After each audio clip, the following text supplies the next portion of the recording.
Bismillahirrahmanirrahim. Assalamu alaikum dear viewers. My name is Yasser and welcome to my channel Get Knowledge, जहां पर आप सीख रहे हैं एक्सेल, माइक्रोसॉफ्ट एक्सेल को स्टेप बाय स्टेप।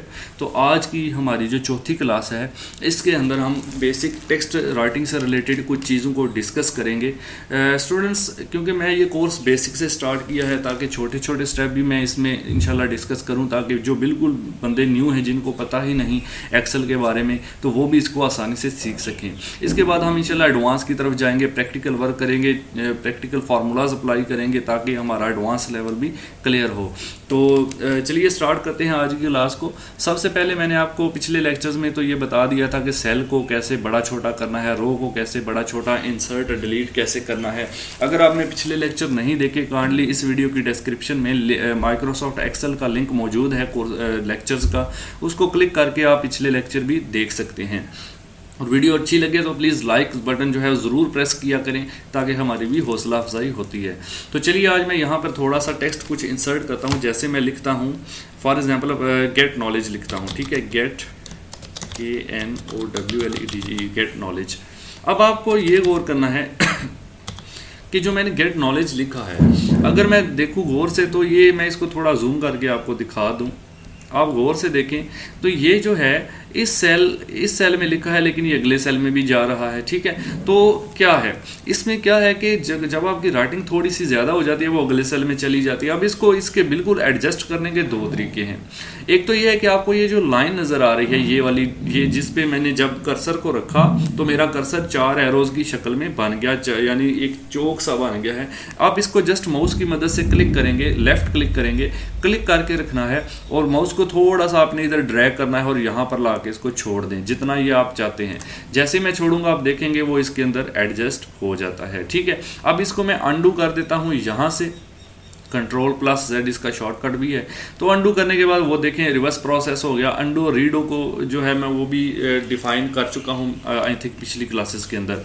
तो अब नेक्स्ट क्या है, आपने क्या करना है, जस्ट इसको आपने ये जो लाइन है इसको क्लिक करके ड्रैग करने की बजाय जस्ट इसके ऊपर जब ये एरो बन जाएगा आपने डबल क्लिक कर देना है। लेफ्ट बटन को माउस के डबल क्लिक करना है। जब आप डबल क्लिक करते हैं तो वो आपकी जितनी भी राइटिंग होती है वो उसको एडजस्ट कर लेता है। जैसे फॉर एग्जाम्पल मैं इधर नेक्स्ट सेल के अंदर लिखता हूं, जैसे please subscribe my channel get knowledge. अब आप देख सकते हैं कि राइटिंग कितनी ज़्यादा आगे चली गई, यानी मैंने ई में लिखा लेकिन ये एच कॉलम तक जा रहा है। तो अब मैं क्या करूँगा, यहाँ पर आकर ये जो ई का है मैं चाहता हूँ ये सारे का सारा ई के अंदर आ जाए, तो इस पर डबल क्लिक करूँगा तो आपकी ये राइटिंग देखें ये इसके अंदर एडजस्ट हो जाती है। इसको मैं अंडू Ctrl+Z से करता हूँ। अब नेक्स्ट जो मैं ट्रिक आपको बताने जा रहा हूँ उसमें आप देखिएगा, मैं इसी चीज़ को डिलीट कर देता हूँ, इसी को दोबारा राइट करके आपको बताता हूँ एक ही सेल में क्या होगा, कैसे होगा।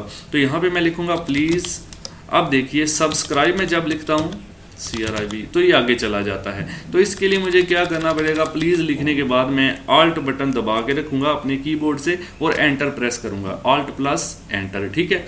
Alt दबा के रखें और एंटर प्रेस करें। तो जैसे ही मैं प्रेस करूँगा मेरा माउस नीचे आ जाएगा, मैं लिखूँगा सब्सक्राइब, और फिर Alt+Enter माई चैनल, फिर Alt+Enter, ओके।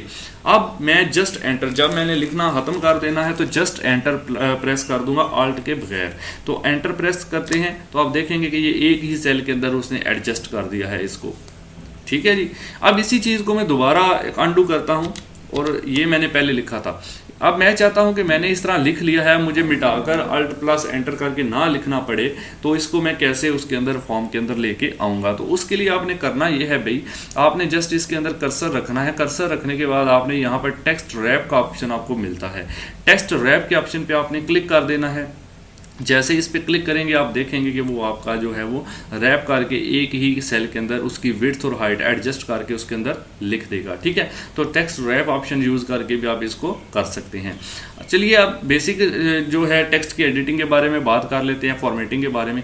टेक्स्ट को जैसे हम किसी भी सेल में लिख दिया, ये मैंने लिखा, अब आप यहाँ पर इसका फॉन्ट चेंज करना चाहते हैं, पहले इस सेल को सिलेक्ट करें, इसको जस्ट आपने क्लिक करना है, ये सिलेक्ट हो गया। फिर आपने ये फॉन्ट वाले एरिया में जाकर यहाँ से कोई भी फॉन्ट सेलेक्ट करें, ये देखें उस पर अप्लाई हो जाता है। यानी आप कोई भी फॉन्ट यहाँ से सिलेक्ट कर सकते हैं तो वो उसके लिहाज से एडजस्ट हो जाता है। इस पर डबल क्लिक कर दीजिए और यहाँ से इसको एडजस्ट कर लेंगे, ठीक है। तो ये हो गया फॉन्ट। उसके बाद आगे है साइज़। फॉन्ट का साइज़ यहाँ पे मैं क्लिक करता हूँ, ये सिलेक्ट कर लिया। अब 11 है, मैं इसको क्लिक करके यहाँ से जो साइज़ देना चाहता हूँ वो साइज़ इसको मैं दे सकता हूँ, ठीक है जी। ये साइज़ आप दे सकते हैं। ये भी दोनों बटन साइज़ के हैं। ये इंक्रीज फॉन्ट साइज़ है, ये डिक्रीज है। इसको मैं क्लिक करूँगा कम होता जाएगा, इसको क्लिक करूँगा तो ज़्यादा होता जाएगा। इस तरह से आप इनको भी क्लिक करके कम या ज़्यादा फॉन्ट का साइज़ कर सकते हैं, ठीक है। उसके बाद बोल्ड की बात आती है। बोल्ड सिंपल सा वर्ड है, मैंने ये कुछ लिखा, अब इसको मैं सिलेक्ट करूंगा और जैसे ही इस पर क्लिक करूंगा, इसका शॉर्टकट Ctrl+V होता है। शॉर्टकट कीज़ मैं इंशाल्लाह कोशिश करूंगा एक ही बार आपको एक वीडियो में सारी बता दूं, इसकी एक्सेल की जितनी ज़रूरी हैं, ठीक है। तो इस पर क्लिक करूंगा, ये देखिए थोड़ा सा बोल्ड हो गया। नेक्स्ट है इटैलिक। इसको क्लिक करने से थोड़ा सा तिरछा हो जाता है, ठीक है। ये थोड़ा सा तिरछा खूबसूरती के लिए। अंडरलाइन इस Ctrl+U से होता है, यानी इसके वर्ड के नीचे आपकी लाइन लगा देता है इस तरह से। तो ये इसकी सारी फॉर्मेटिंग हो जाती है। उसके बाद बात आती है नेक्स्ट बॉर्डर की। बॉर्डर भी बहुत इंपॉर्टेंट चीज़ है। जब हम कोई भी एक्सेल के अंदर काम करते हैं तो टेबल में करते हैं। जैसे आपको ये टेबल बने नज़र आ रहे हैं, लेकिन जब मैं प्रिंट लेना चाहता हूँ Ctrl+P क्लिक करता हूँ। प्रिंट कमांड है Ctrl+P। ये मैं इंशाल्लाह इसकी डिटेल नेक्स्ट बताऊंगा आपको। फिलहाल आप इसको जस्ट देखें तो देखें प्रिंट में आपको किसी किस्म का कोई टेबल नज़र नहीं आ रहा। तो भाई जब भी आपने एक्सेल में टेबल में काम करना है, आप चाहते हैं कि टेबल नज़र भी आए प्रिंट में, तो आपने क्या करना है। फॉर एग्जाम्पल मैं इसको सिलेक्ट करता हूँ ऐसे, यहाँ तक सिलेक्ट करने के बाद यहाँ से यहाँ तक सिलेक्ट कर लिया। अब मैं चाहता हूँ इसके गिर्द टेबल लगाऊँ। इस यहाँ पर बॉर्डर पे जाना है, आपने बॉर्डर पे जाके ऑल बॉर्डर कर देना है। ऑल बॉर्डर से क्या होगा भाई, आपका जो है वो टेबल देखिए लग गया। अब मैं Ctrl+P करता हूँ तो आप देखेंगे कि प्रिंट के अंदर जो टेबल मैंने ऊपर लगाया था, ये टेबल आपको नज़र आ रहा है, ठीक है। पहले ये आपको नज़र नहीं आ रहा था। तो इस तरह से हम टेबल को लगा सकते हैं, ये बॉर्डर लगा सकते हैं। आप देखिए बॉटम बॉर्डर है, बॉटम बॉर्डर पे क्लिक करें तो नीचे फॉर एग्जांपल मैंने इधर एक वर्ड लिखा पाकिस्तान। अब मैं इसके नीचे बॉर्डर लगाना चाहता हूँ तो इसको सिलेक्ट करके मैं यहाँ से बॉटम बॉर्डर पे क्लिक करूँगा तो इसके नीचे एक लाइन लग जाएगी, ठीक है। अगर आप इसी तरह सेम प्रोसेस है, टॉप पे लगाना चाहते हैं टॉप कर लें, लेफ्ट पे लगाना चाहते हैं लेफ्ट, राइट पे करेंगे तो राइट साइड पर एक लाइन इसके जो है ये देखें लग गई। तो इस तरह से आप ये भी कर सकते हैं, ठीक है। और इसके बाद आगे आ जाता है आउटसाइड बॉर्डर, यानी आप चाहते हैं कि ये जो राइटिंग है इसके फॉर एग्जाम्पल ये मैं पहले इसका बॉर्डर ख़त्म कर देता हूँ। इसको मैं यहाँ से क्लिक करके तो नो बॉर्डर कर देता हूँ। नो बॉर्डर करने के बाद अब आप जो है इसको सिलेक्ट करें दोबारा से और यहाँ से बॉर्डर वाले ऑप्शन में जाएं और यहाँ से ऑल बॉर्डर पे क्लिक करें।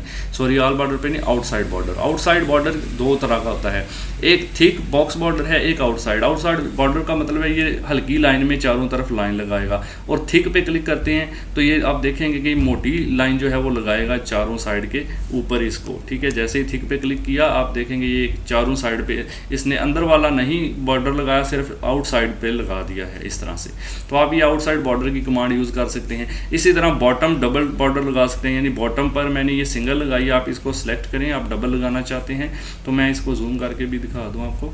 अगर आप डबल लाइन बॉटम पर लगाना चाहते हैं तो आप डबल भी लगा सकते हैं। जैसे यहाँ से जाते हैं और आप इसको बॉटम डबल पे क्लिक करेंगे और आप देखेंगे नीचे डबल लाइन लग गई है। इसी तरह से बॉटम थिक लाइन भी ऑप्शन मौजूद है। यहाँ से थिक बॉर्डर है, top thick, top and bottom है, सिर्फ टॉप एंड थिक है, टॉप होगा और नीचे बॉटम पर थिक होगा, इस तरह भी लगा सकते हैं, ठीक है।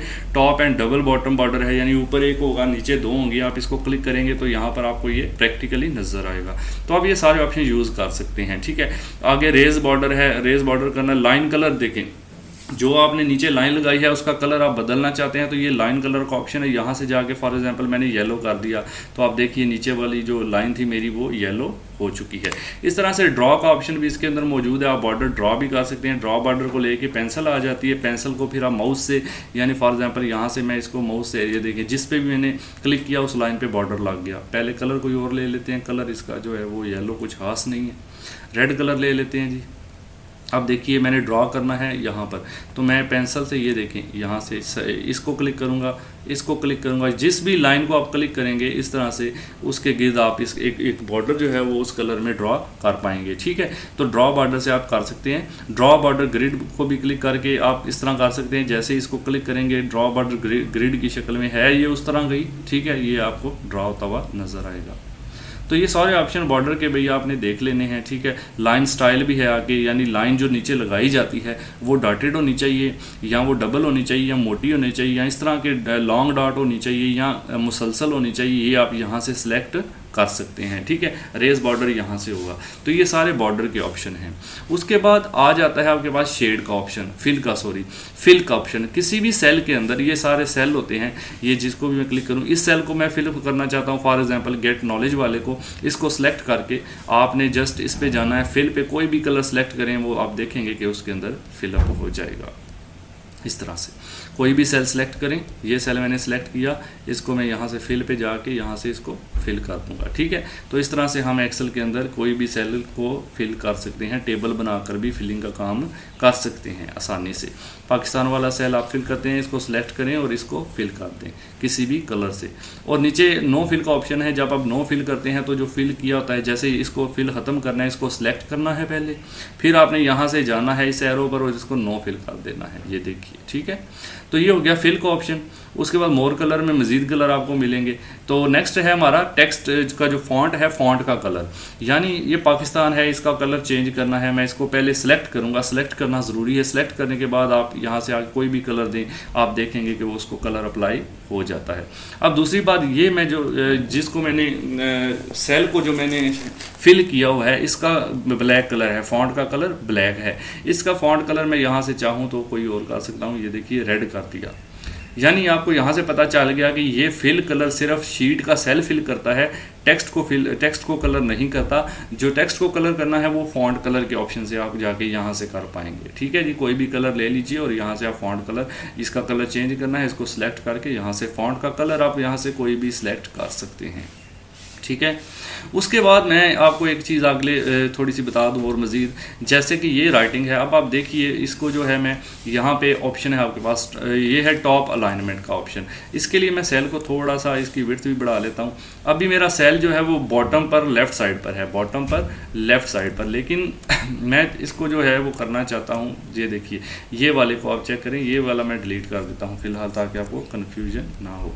इसको मैं डिलीट कर देता हूँ। ये जो राइटिंग मैंने की हुई है, ये HHD, इसको मैं सेलेक्ट करके, ये देखिए जब इस पर क्लिक करता हूँ तो मेरा जो राइटिंग है वो टॉप अलाइनमेंट का मतलब होता है तरतीब, इसकी टॉप अलाइन हो जाएगा, यानी टॉप पर लेफ्ट साइड पर। नेक्स्ट को जब मैं क्लिक करूँगा तो ये मिडल अलाइन में चला जाएगा, ये मिडल में, और अलाइनमेंट आ गया लेफ्ट साइड पर। नीचे वाले को क्लिक करूँगा तो ये बॉटम अलाइन यानी नीचे आ जाएगा ऐसे। लेकिन अगर मैं चाहता हूँ ये सेंटर पर यहाँ पर हो और इधर से भी बिल्कुल सेंटर में हो, तो नीचे ये देखिए ये ऑप्शन है सेंटर का, इसको प्रेस करेंगे आप तो ये बिल्कुल सेंटर में चला जाएगा। इस तरह अगर आप इसको क्लिक करेंगे तो ये राइट साइड पर, इसको क्लिक करेंगे तो लेफ्ट साइड पर। तो यानी ये सारी अलाइनमेंट है, आप यहाँ से इसके अलाइनमेंट टेक्स्ट की, अगर आप ये वाले दोनों प्रेस करेंगे तो चारों तरफ से आपका टेक्स्ट सेंटर में आ जाएगा, ठीक है। तो इस तरह से आप अपने टेक्स्ट की सेटिंग जो है वो यहाँ से अलाइनमेंट जो है वो सेट कर सकते हैं। दूसरी बात, नेक्स्ट जो ऑप्शन है ये ABC वाला ओरिएंटेशन का जो एक ऑप्शन है, इसमें आप अपने टेक्स्ट को रोटेट कर सकते हैं। जैसे फॉर एग्जांपल इसको क्लिक करें तो अलाइन काउंटर क्लॉकवाइज यानी एंटी क्लॉकवाइज, इसको क्लिक करें तो आप देखेंगे आपका टेक्स्ट कुछ इस तरह से घूम जाएगा, ठीक है। इसी तरह फिर आप इसको सिलेक्ट करके अलाइन एंगल क्लॉकवाइज करेंगे तो ये इस तरह से, यानी इस तरफ हो जाएगा, उल्टा हो जाएगा। क्लॉकवाइज ये एंटी क्लॉकवाइज होता है घड़ी की मुहल्लर सिमत में, और ये घड़ी की सिमत में। फिर आ जाता है वर्टिकल पे क्लिक करें तो आपका टेक्स्ट जो है वो अमूदन, जैसे ये पाकिस्तान है, इसको सिलेक्ट करें और यहाँ से क्लिक करें और इसको वर्टिकल लिखना चाहते हैं तो यहाँ पे वर्टिकल पे क्लिक कर दें, आपका टेक्स्ट ये देखिए वर्टिकल पाकिस्तान लिखा गया है। इसकी मजीद सेटिंग आप चेक कर सकते हैं रोटेट टेक्स्ट ऑफ की तरफ। रोटेट टेक्स्ट ऑफ जब क्लिक करेंगे तो आप देखेंगे कि पाकिस्तान इस तरह से लिखा गया है। इसको पहले दोनों तरफ से सेंटर कर लेते हैं ऐसे। फिर आप क्लिक करें, आप इसकी सिमत तब्दील करना चाहते हैं, डाउन करना चाहते हैं, यानी N नीचे हो P ऊपर हो, तो इसको क्लिक करें तो ये इस तरह से भी आप इसको कर सकते हैं, ठीक है जी। इसी तरह से आप किसी एंगल पर करना चाहते हैं तो फॉर्मेट सेल अलाइनमेंट का ऑप्शन है, इसको जब हम क्लिक करते हैं तो काफ़ी सारे ऑप्शन हमारे पास आ जाते हैं। यहाँ पर देखिए, फ़िलहाल मैं सारे डिस्कस नहीं करता, फिर इनकी इंशाल्लाह बाद में डिटेल देखेंगे। तो ये मैं इसको पकड़ कर, बल्कि इधर जो एंगल लिखा हुआ है ये वाला एंगल, मैं इसको 45 इधर कर देता हूँ। जैसे 45 करके ओके करूँगा, आप देखेंगे ये 45 एंगल पर चला गया है, ठीक है जी।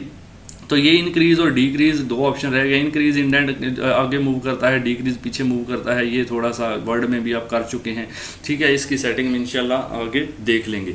तो ये कुछ चीज़ें थी बेसिक जो हमने करना ज़रूरी थी, ठीक है। तो इसके बाद मैं इंशाल्लाह जो है वो अगले लेक्चर में cut copy paste format painter पर और मर्ज सेल पे थोड़ा सा डिस्कस करूँगा, ठीक है। तो इंशाल्लाह अगली लेक्चर ज़रूर मेरा देखिएगा, बल्कि सारे लेक्चर आप तरतीब से देखेंगे तो आपको अच्छे से समझ आएगी। तो ये हमारा जो है वो यूट्यूब चैनल है गेट नॉलेज, प्लीज़ इसको सब्सक्राइब कर लें रेड कलर के बटन पर क्लिक करके, और जो साथ में बेल आइकन आएगा आपने उसको भी प्रेस करना है, ठीक है, ताकि मेरी हर आने वाली वीडियो आपको मिल सके। वीडियो को लाइक ज़रूर करिएगा। Thanks for watching. अल्लाह हाफिज़।